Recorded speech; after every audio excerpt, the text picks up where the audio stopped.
Good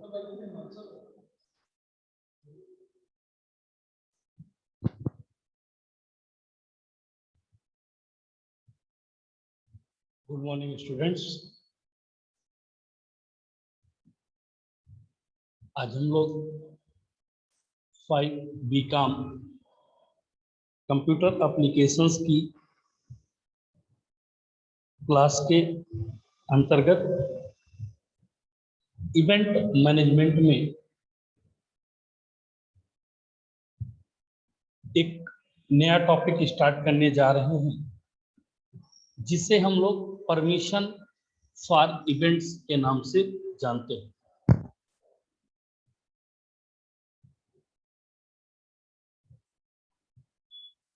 तो आइए चलते हैं, देखते हैं कि इस टॉपिक में आखिरकार आज क्या है।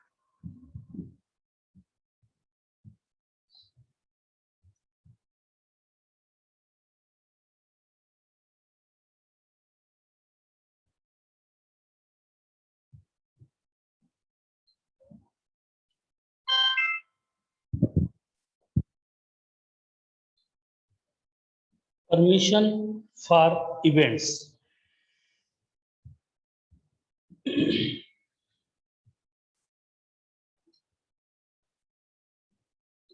Permission for an uninterrupted completion of an event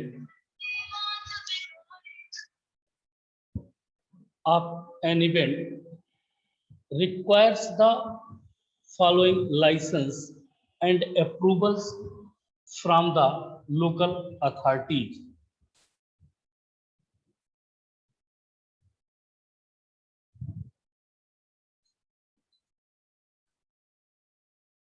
किसी भी इवेंट्स को सक्सेसफुली रन करने के लिए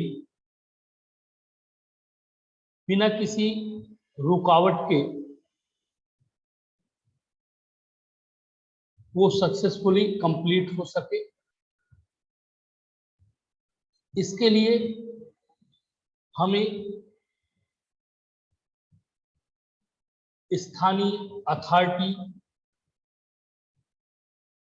से कुछ लाइसेंस तथा अप्रूवल्स की आवश्यकता होती है, जिनके बिहाफ पर हम लोग यह निश्चित कर पाते हैं कि हमारा पर्टिकुलर इवेंट्स जिसका हम आयोजन कर रहे हैं वो निर्विरोध रूप से किसी बिना विघ्न के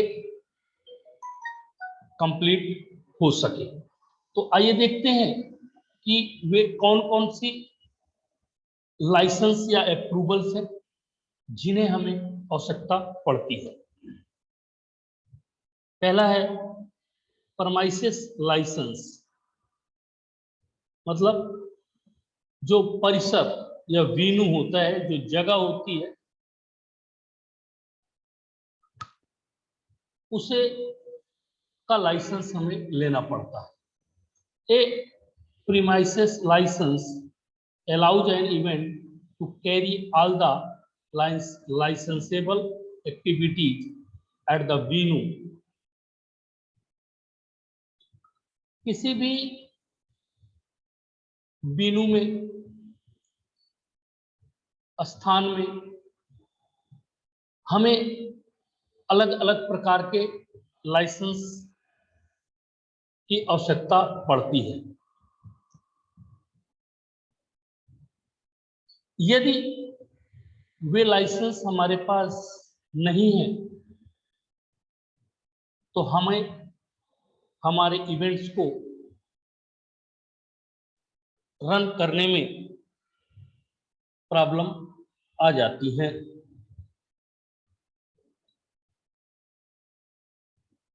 ऐसे वेन्यू के लिए जो लाइसेंस लेते हैं, जैसे लेट नाइट एंटरटेनमेंट, मीन्स बड़े बड़े मेट्रो सिटीज और शहरों में किसी भी आयोजन को लेट नाइट करने की परमिशन लेनी पड़ती है। जैसे 11 से लेकर 8 बजे सुबह तक हमें कोई प्रोग्राम करना है, तो यदि हम वहाँ की लोकल अथॉरिटी से परमिशन नहीं लिए हैं तो हमें हमारे प्रोग्राम्स में बाधाएं आ सकती हैं।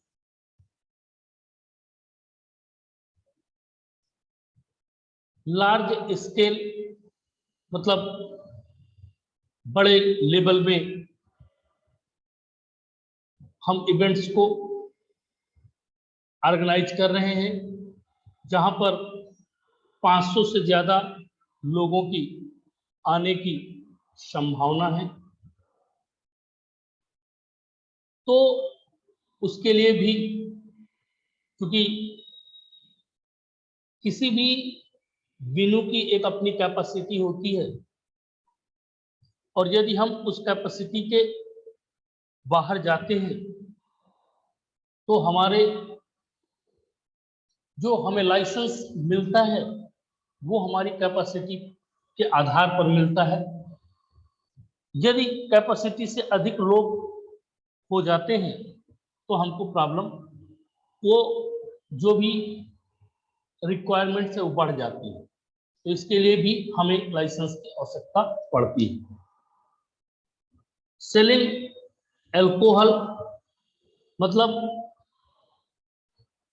यदि आप शराब की बिक्री करना चाहते हैं या सर्व करना चाहते हैं तो उसके लिए भी आपको परिसर में लाइसेंस की आवश्यकता पड़ेगी। सर्विंग फूड, खाने के साथ मीन्स अल्कोहल आप प्रोवाइड करना चाहते हैं, and beverage between 11 PM to 5 PM। क्योंकि अल्कोहल का भी अपना एक समय होता है, समय निश्चित होता है। यदि उस समय पर, उस समय के क्राइटेरिया से बाहर यदि हम कुछ करते हैं तो हमें प्रॉब्लम हो सकती है। इसके लिए हमें लाइसेंस की सख्त आवश्यकता होती है। The near by municipal authority of the venue where the event has been scheduled। जो इवेंट ऑर्गेनाइजर कंपनी है उसे उस आयोजन स्थल जहां पर वो प्रोग्राम शेड्यूल्ड कर रही है वहां के नगरपालिका प्राधिकरण से संपर्क करके हमें विभिन्न प्रकार के लाइसेंस जो अभी मैंने ऊपर डिस्कस किए हैं उन सब कार्यक्रमों की एक लिस्ट को साथ पे लगाकर हम अलग अलग तरीके से परमिशन ले सकते हैं।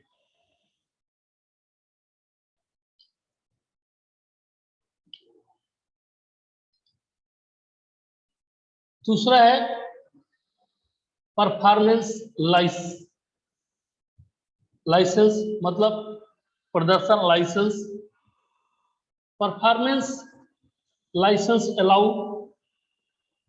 ए चाइल्ड, यदि हम कोई भी प्रोग्राम कर रहे हैं तो उसमें हमें इस बात का लिखित एफिडेविट देना पड़ता है कि हमारे किसी भी परफॉर्मेंस में 18 साल से नीचे का कोई भी कार्यकर्ता या कार्य करने वाले लोग नहीं होंगे। क्योंकि जब आप कोई म्यूजिकल इवेंट्स वगैरह परफॉर्म करते हैं तो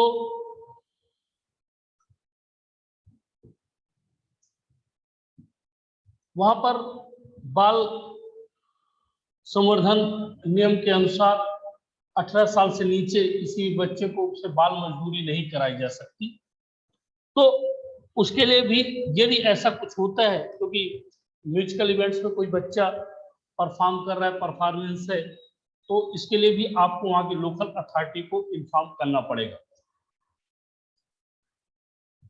सो if the company is planning to include a performance by a child, यदि बच्चा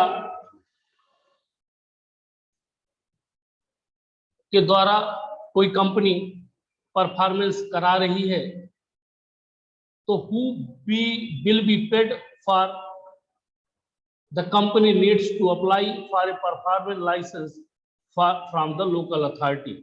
यदि वो कंपनी उस लोकल अथॉरिटी से, स्थानीय प्राधिकरण से किसी भी प्रकार की लाइसेंस नहीं लेती है, तो आपकी परफॉर्मेंस या आपके प्रोग्राम में समस्याएं खड़ी हो सकती हैं। तो good morning sir. Good morning. तो तुरंत हमें उन अथॉरिटीज की या उन लोकल अथॉरिटीज की लाइसेंस की आवश्यकता पड़ती है कि हमारे परफॉर्मेंस में किसी भी प्रकार की कोई समस्या न आए। थर्ड है NOC from the traffic departments.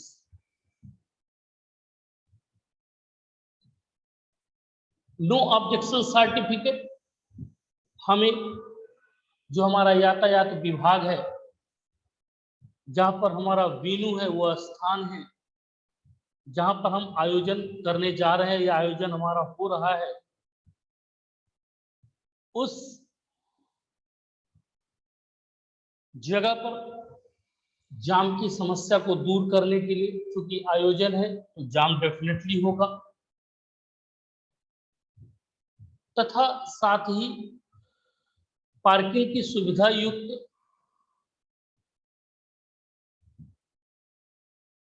Manage करने के लिए हमें वहां के ट्रैफिक डिपार्टमेंट से, उस शहर के लोकल अथॉरिटी के ट्रैफिक डिपार्टमेंट से हमें नो ऑब्जेक्शन सर्टिफिकेट की आवश्यकता पड़ेगी। और वो नो ऑब्जेक्शन सर्टिफिकेट यदि किसी कारणवश यातायात या जाम की समस्या आती है, तो वो उस लोकल अथॉरिटी की जिम्मेदारी बन जाती है। किसी प्रकार की कोई दुर्घटना होती है तो ये उस लोकल अथॉरिटी की जिम्मेदारी बन जाती है जिसने आपको वो एनओसी प्रदान की है। वो आपके ऊपर किसी भी प्रकार का ब्लेम या क्लेम नहीं कर सकते। NOC from the fire brigade departments, महत्वपूर्ण यह है कि जो फायर ब्रिगेड डिपार्टमेंट्स होता है आपका, क्योंकि आयोजन में किसी भी प्रकार की अप्रिय घटना, आगजनी या कोई ऐसी घटना जो फायर ब्रिगेड डिपार्टमेंट्स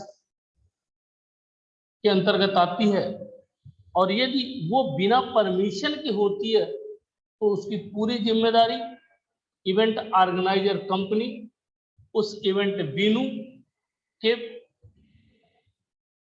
सर पर चली जाती है। और यदि आप दुर्घटना के बाद फायर ब्रिगेड को कांटेक्ट भी करने की कोशिश करते हैं तो वो उस दौरान उन अवॉइड करने की कोशिश करते हैं। लेकिन यदि आप no objection certificate fire brigade department से ले रखा है या फायर ब्रिगेड डिपार्टमेंट उसमें इन्वॉल्व है, तो किसी भी अप्रिय घटना के लिए फायर ब्रिगेड खुद जिम्मेदार होगा, या यदि अप्रिय घटना होती है तो fire brigade as soon as possible, जितना जल्दी हो सकेगा उतनी जल्दी उसे कंट्रोल करने की कोशिश करेगी। NOC from the electrical department, किसी भी आयोजन में हमें वहां के विद्युत विभाग से नो ऑब्जेक्शन सर्टिफिकेट की आवश्यकता होती है, क्योंकि जब कोई आयोजन होता है तो डेफिनेटली उसमें इलेक्ट्रिसिटी की डिमांड बढ़ जाती है और जिससे उस रूट पे जो भी बिजली विभाग के इंस्ट्रूमेंट्स या टूल्स हैं उनमें किसी भी प्रकार की प्रॉब्लम्स ना आए। उसके लिए विद्युत विभाग पूरे शहर में आपके कार्यक्रम की वजह से लाइट ट्रिप या कुछ और दूसरे प्रकार की समस्या ना है, क्योंकि विद्युत विभाग का काम होता है कि यदि आपने परमिशन ले ली है तो आपको अनवरत किसी बिना फॉल्ट के सुविधा प्रदान करे और उस सुविधा को प्रदान करने के लिए उसे बाध्य नहीं किया जा सकता है।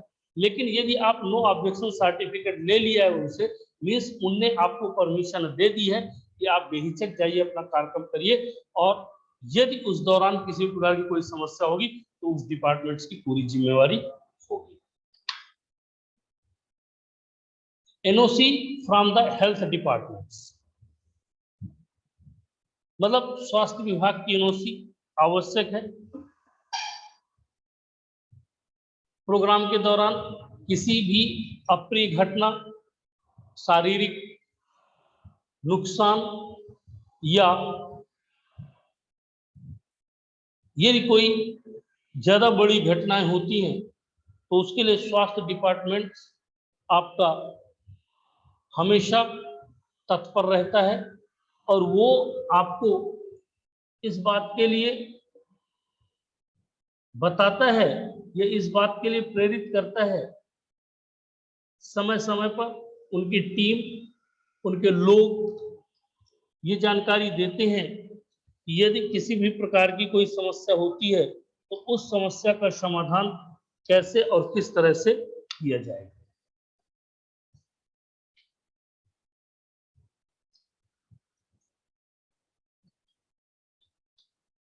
नेक्स्ट है फायरवर्क परमिट, आतिशबाजी, जिससे किसी कार्यक्रम में आतिशबाजी होती है उसके लिए आपको अनुमति की सख्त आवश्यकता होती है। यदि आपने आतिशबाजी की अनुमति नहीं ली और किसी भी प्रकार की अप्रिय घटना होती है तो उसकी जिम्मेवारी इवेंट ऑर्गेनाइजर कंपनी की होगी और वो इवेंट ऑर्गेनाइजर कंपनी इसके लिए जिम्मेदारी का निर्वहन उसे करना पड़ेगा और वहां की जो लोकल अथॉरिटी है उन पर किसी भी प्रकार की कार्रवाई जो दंडात्मक निर्धारित होगा उसके लिए उसे करने पर बाध्य हो सकती है। इसलिए आपको आतिशबाजी की परमिशन, यदि आप इवेंट आयोजित कर रहे हैं और उस इवेंट्स के दौरान आपकी आतिशबाजी होगी तो उसकी पहले से आपके पास परमिट होनी चाहिए कि कितने समय पर और कितने किन किन चीजों का हम प्रयोग या उपयोग करेंगे। तो आज के लिए इतना ही काफी है, जिसमें हम लोगों ने पढ़ा है कि परमिशन किसी भी इवेंट्स के आयोजन के दौरान हमें विभिन्न प्रकार की परमिशन की आवश्यकता होती है। नेक्स्ट क्लास जो भी होगी उसमें एक नए कॉन्सेप्ट के साथ आएंगे। Thank you.